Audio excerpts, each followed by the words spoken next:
Since it is the 50th anniversary of Title IX, let's welcome in Cubs hitting instructor Rachel Folden. Rachel, thanks so much for taking time out of your busy schedule to join us here on Cubs Live. And since it is the 50th anniversary of a huge event, Title IX, what does that event mean to you?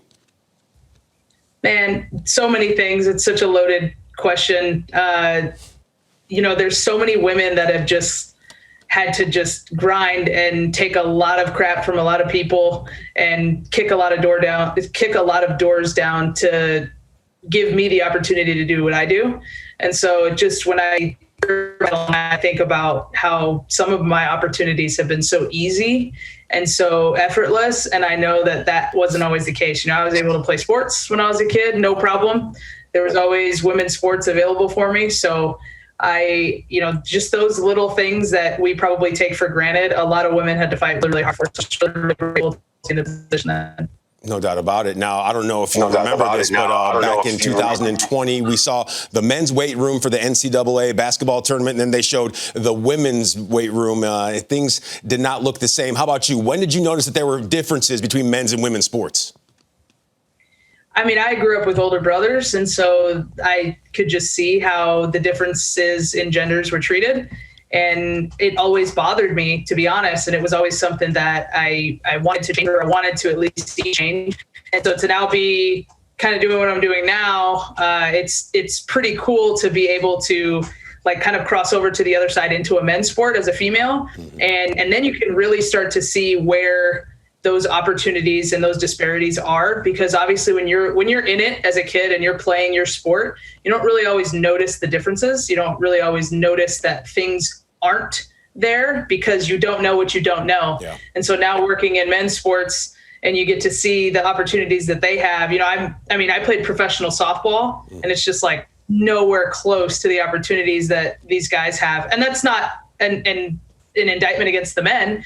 They deserve everything that they've gotten, but it would be nice to see that on the women's side as well. When it came to some of those obstacles, when you face some of those inequalities, how did you hurdle over those and say, you know what, I'm not going to let this hold me down. I'm just going to forge ahead? I think, I'm just myself. I just stayed true to who I am, and I enjoy a challenge and I enjoy attacking things with my full effort.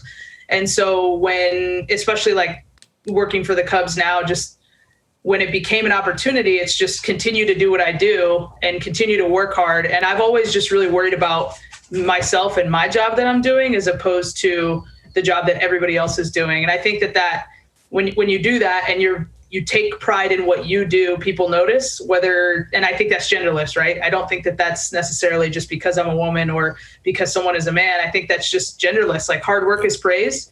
And so if you just keep your head down and stay true to who you are and you believe in what you're doing and stay the course, I think people will take notice. It makes a whole lot of sense. But Rachel, how about this one? Softball, baseball, just sports in general. Anyone jump off the page to you when it comes to biggest role models?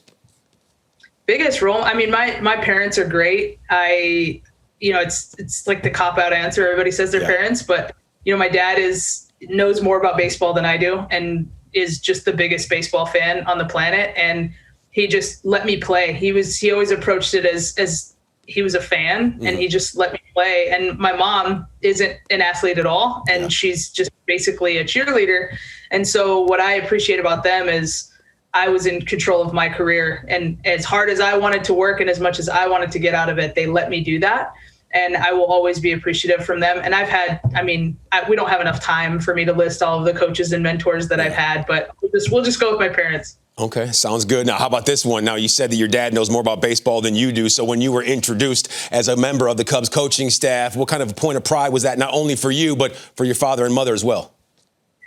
They were obviously super supportive and very, very happy for me. I got introduced right before winter meetings in 2019, and this is a quick story that I love to tell. My dad is a huge Dodger fan. I grew up in Los Angeles, huge Dodger fan. And so winter meetings were in San Diego. So I called my dad and I'm like, Dad, you got to come to winter meetings. I'm like, just come to dinner and see this. It's crazy. It's like Wall Street meets baseball. It's nuts. And he goes, okay, cool. I'll come down and watch. Now, mind you, I had just been hired. At this point, there were only 2 on-field coaches that were hired at this point, myself and Rachel Balkovich. And so my dad strolls into the hotel, the Hyatt in San Diego, wearing a Dodger hat. And he didn't even think twice to wear a Cubs hat or anything like that. So my dad is he's a loyal Dodger fan. Don't get me wrong. He's a Rachel fan, obviously, but I love to tell that story because he's a big baseball fan. Yeah, roots run deep, and sometimes it's easier said than done when it comes to changing those alliances. Rachel Folden, Cubs hitting instructor, thanks so much for the time on the 50th anniversary of Title IX. Appreciate you and everything that you do. Thanks a lot. Thanks for having me, and thanks for putting the spotlight on Title IX. It needs it. Absolutely. Appreciate it.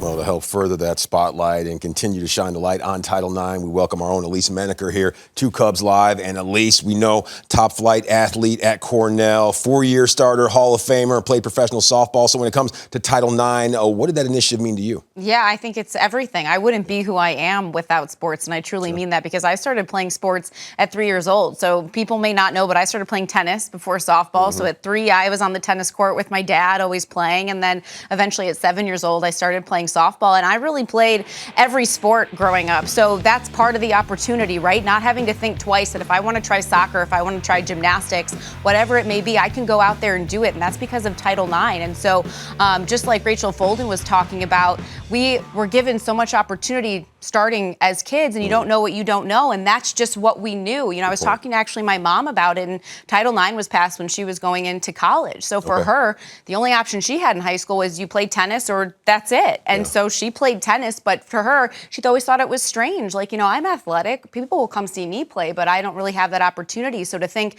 how lucky I was and how grateful I am that I did have that opportunity. And sports have shaped me. So that's a big part of why when I say they made me who I am, it's because, you know, it's a big part of how I think and how I approach life. Yeah, Rachel said you don't know until you know. You said the exact same thing. When did you realize there were some subtle differences and inequalities between female and male sports? I don't think it's ever something that really sticks out to you because especially in college, you're so happy to have the resources that you have. I know for us, for instance, like at Cornell University, our field was off campus and the baseball field was on campus, but that had nothing to do with male and female. It was just about donations. And actually the baseball field recently, it's getting moved off campus. So sometimes it's really just about like land on a field, but you wanted like that chance, right? Like you wanted to be on campus. I think for me, it stuck out more when I looked at the chance to play professionally. And that was because there weren't a lot of opportunities here in the States. I played professional in Sweden. Folden played here in the States. But for me, at the time, there were only, if I recall, there were only 4 teams. It had gone down from 8 to 4. And so I had kind of looked at it, too, as an opportunity to go abroad. Because the catch is, too, when you play pro in the States, you also have to have other gigs, side gigs, because you don't get paid enough.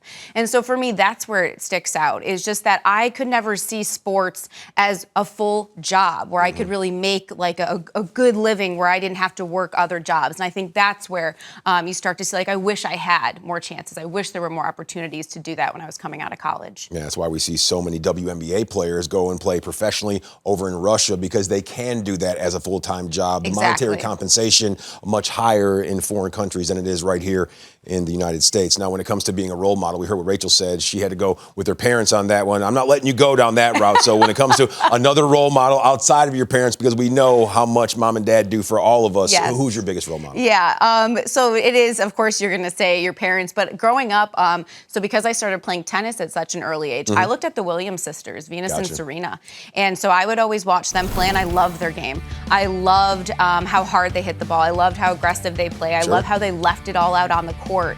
And they were young when they came on the scene. And so I really admired them. And to this day, I absolutely adore them. They're so inspirational because of the brand they've created on and off the court, of the women they are on and off the court. So for me, they're 2 women who I look up to and continue to, just because of everything they represent, not just in tennis, but kind of like in life as strong, independent women. Yeah, Serena Williams, of course, getting ready to make that comeback. And who knows, something tells me that she will be putting the pedal to the metal, because she's one of the greatest of all time in any sport, no doubt about it. Now, when it comes to the future of women's sports, you talk about tennis, softball, volleyball, there's so many different forms.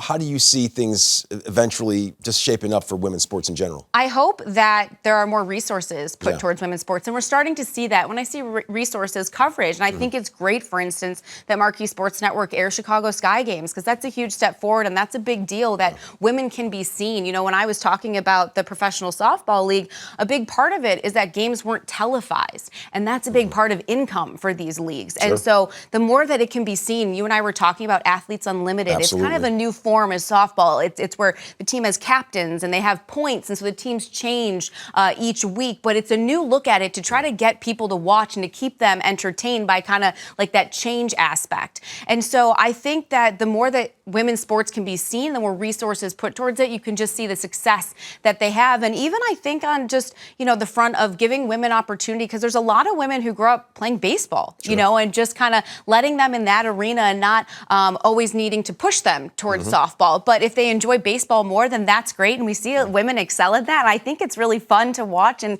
it's whatever kind of makes you happy. That's what I've always said about sports. Like, when you stop having fun, stop, because that's what sports are about. They're having fun. So it's whatever kind of just facilitates like a great growing and learning opportunity. And when you have fun along the way, that's kind of the whole point. So I just hope to see more of like what we see here on Marquee with the Sky Games, of just the ability to watch women's sports. Now, Venus and Serena, they were role models for you, but Elise, I don't know if you know this or not, but you're a role model for a lot of young ladies that are out there watching each and every single day. So if you could give any piece of advice, what would you tell them? Oh, just go after your dreams. Okay. Don't let anyone tell you that you can't do anything. You know, just like Rachel Folden was talking about, you put your head down and work. And when you love something and when you want to go after it, do it, because hard work will always pay off. You can accomplish your dreams. And I just actually heard a good friend and mentor of mine, Lisa Byington. She became the first play-by-play announcer of the Chicago Bucks and the first woman in the NBA to call for a team. And she said, don't let someone else's no be your no.